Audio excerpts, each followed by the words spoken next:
just, what is that there? Oh no, it's fine.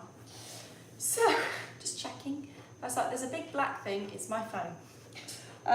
Cheers, I've got a beer tonight. Maybe some of you are enjoying a wine or a cup of tea, I don't know, but I thought I would have a beer. It's been another long week, as it often is in the flower farming world. Since I've last seen you, we've had our open day, which was it wasn't a disaster at all. It was lovely, but the weather was disastrous. It was literally downpour, downpour, downpour, downpour. And I was shouting at the end to people through the rain, these are my perennials, and this one here's not got the right stem length. Come along. I think everyone was just desperate to get in the polytunnel for the polytunnel bit. Anyway, it went well. It was great. We had a lovely turnout, even though the weather was really bad, so that was lovely.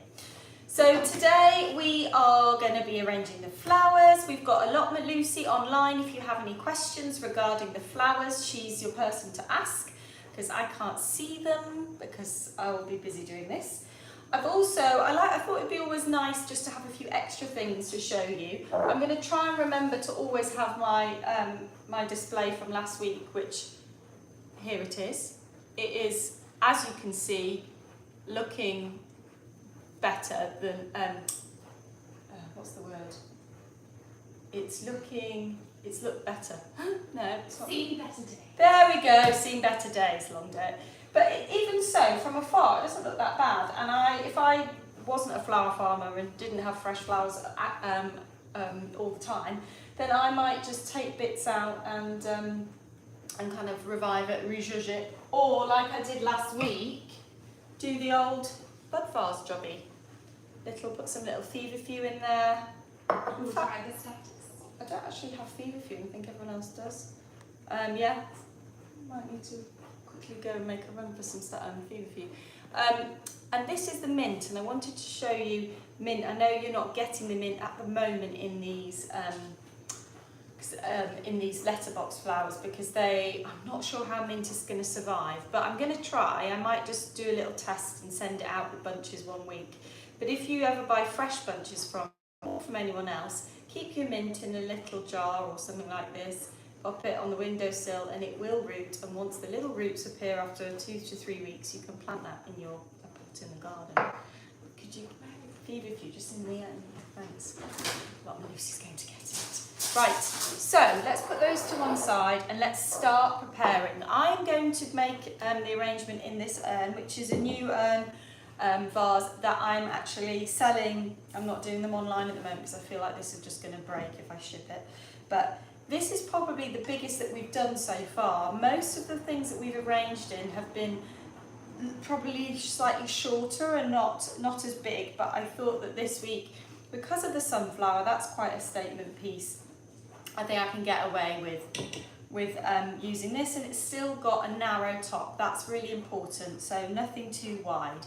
But if you think about other things that we've used, so if you look at my dad's jug, this is actually a better size for the amount of flowers that we're using, and that's the biggest piece of advice that I've been giving on these is we're not working with masses and masses of flowers, so don't choose a really big or really tall vase because it won't take that one, thank you, because it will sort of take all of the attention away from the flowers, which we don't want. Okay, so that's what I'm using. I've got fresh water in that. I actually forgot again to put my flowers in water until today. But they've done really well. So they've had about 3 hours in water. So if you haven't given yours much time in water, it's only going to get better. So as we're preparing them, take them out of the vase or whatever you've had them in, just conditioning and drinking water. And we're going to prepare them, and I'm also going to tell you what they are. So this is Scabiosa, pink cushion flower. No conditioning needed for that because it's just a lovely long stem. Then we've got the emerald beads. Now some of you might have some that has started to turn a little bit, which can look pretty. It's not that it's dead.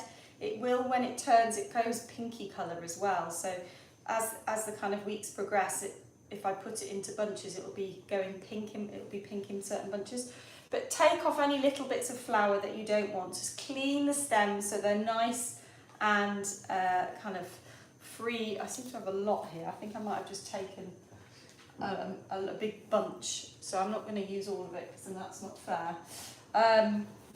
So just take any messy bits off. Can you see there, all those messy bits? Just take them off, straggly bits. They're not adding anything.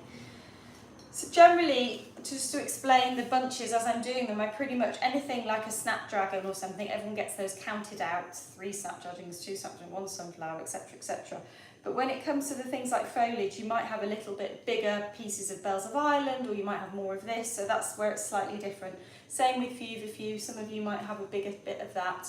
So with the feverfew, I would just take off those leaves, certainly at the bottom, but if they have got any discoloration, then just take them off there as well.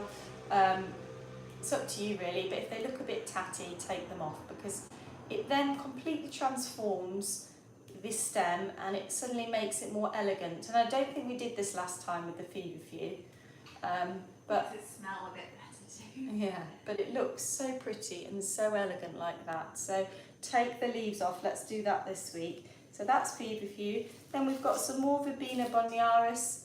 You'll be seeing this probably in lots of people's gardens. It's really quite big and long stems coming out of it like this. It's not really got many leaves on it, and the bees love it. I've definitely got a very bee friendly farm. Then this is new, we've not yet had this, which is a type of Nigella. This is called African Bride, and it comes in sort of white with purpley and a very dark centre, and I think it's beautiful. And I'm really pleased that this has travelled well. I'm just going to take off that little bit at the end.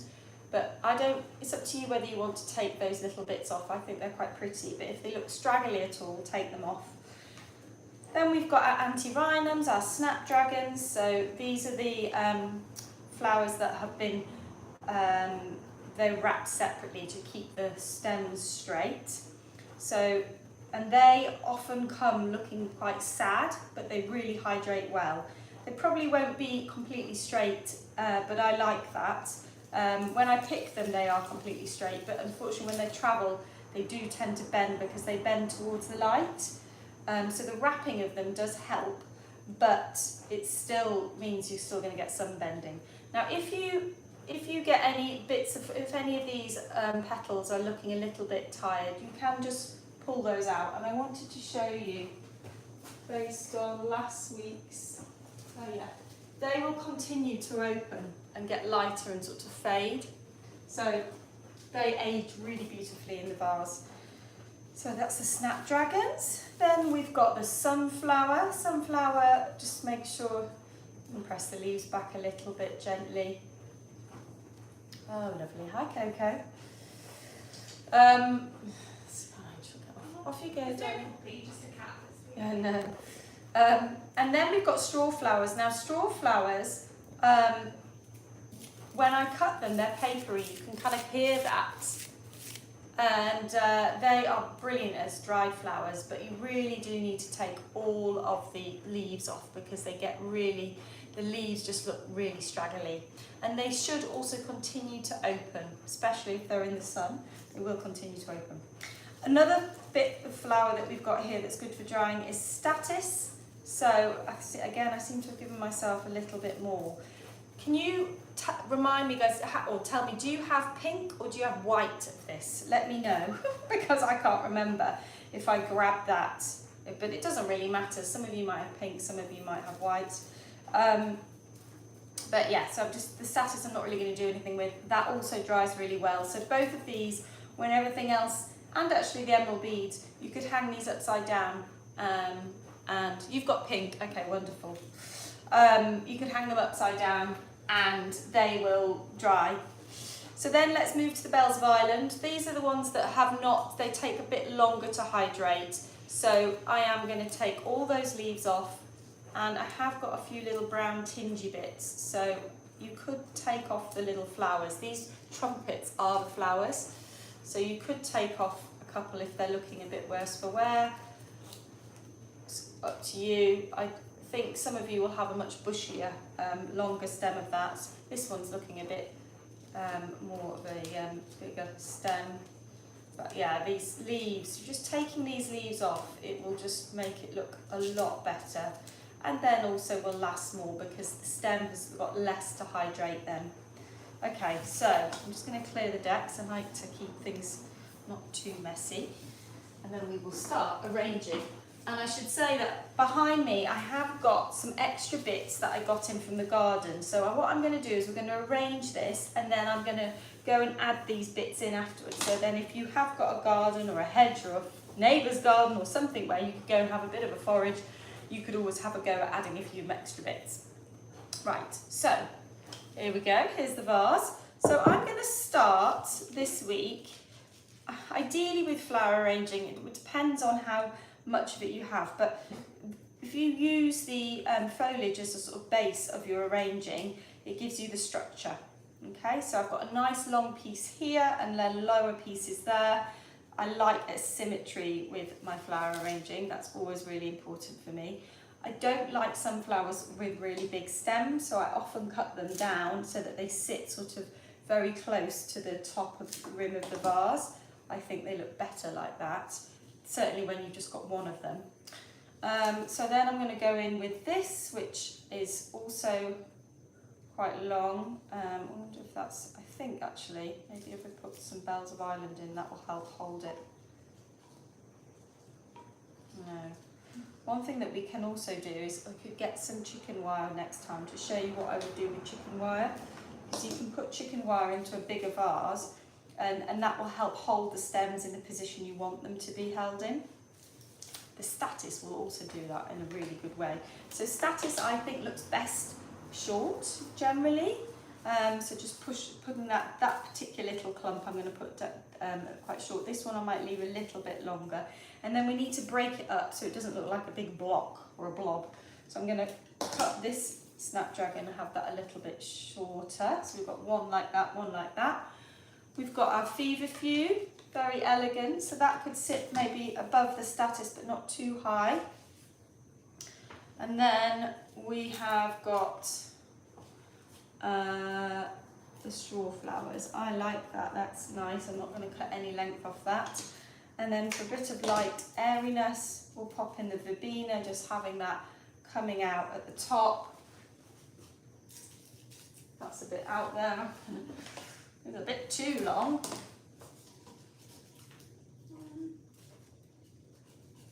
There we go. And maybe there. Keep that up. Okay, what else have we got? We've got a bit of this. Let's add a bit of this back in. I love this because it adds texture and froth and it breaks up the blocks. And then I want this to stand. This nigella is going to stand above the rest just to come out. Now obviously if this arrangement was going to be, you know, you've got to think about how this is going to be. Is this going to go against a wall or against a door or something that it's not going to be, oh I've forgotten this, it's not going to be seen at the back? Or is it going to be something that you're going to be walking around and therefore you need to enjoy it at every position? That's something to really think about as well. There we go. So that's how I would arrange the flowers that you got from me. But let's see what we could do and adding to that if we have a little forage in the garden. So in allotment, Lucy kindly went out in the garden and got some bits from my garden. Some sorry pickings, but that is fine. So bits of lavender, I'm going to put them in at the end because they're just going to be token pieces. Is this a type of... Is it spelled like naughty carpet? Or is it might be scabious? Is it scabious? It might be, or it might be the stuff that's very similar. As you can see, really strong horticultural knowledge in this room right now. So we've got It's a Friday. Yeah, it's a Friday. We've got some silver birch. I'm not sure how long that will last, but I think a few days. Silver birch is very elegant. I do love that. So silver birch there. I've got a privet hedge. So privet is a really good cut foliage. So we've got some privet. We've got some jasmine, of course. We've got rather a large structure. I think this might be a little bit too big, but potentially I could cut it down. So what I would do with the things that I found in the garden is I would just bulk it out a bit. I wouldn't try and change what I've created in terms of structure because we've already made that kind of shape. So this is just going to add a little bit more drama, a little bit more height. I thought that one could weep. Yeah, it's sort of weeping that way, isn't it? There we go. And then little bit of these are very elegant, so little, anything that's like this that is sort of long and thin and doesn't really have much, you know, sort of quite, like the verbena is quite tall. I always think it looks great if you just let it sort of bobble around on top. So Little sort of, sparkle. yeah, just little bits like that, just above. And the lavender, you can see I've done that with that, and then I'm also going to bunch those 3 pieces or 4 pieces of lavender together, and I'm going to create a little cluster, a little clump of those just sitting in the side there. So, what have we got here? Yeah, I think I don't want to add too much more because it might just get a bit too much fuss. There we go. Yeah, so I've got that, I'm going to whack it in, fill that hole in there. That looks like a very full arrangement, and obviously it looked lovely before, but just adds a little bit more drama if you wanted to. You can do that from just cutting bits of hedges. Just, I should obviously say, make sure you ask before you cut hedges if they're not yours. But yeah, most of us can have access to some bit of foraging. Coco's decided to sleep on the stool where the tripod is. So that's the arrangement.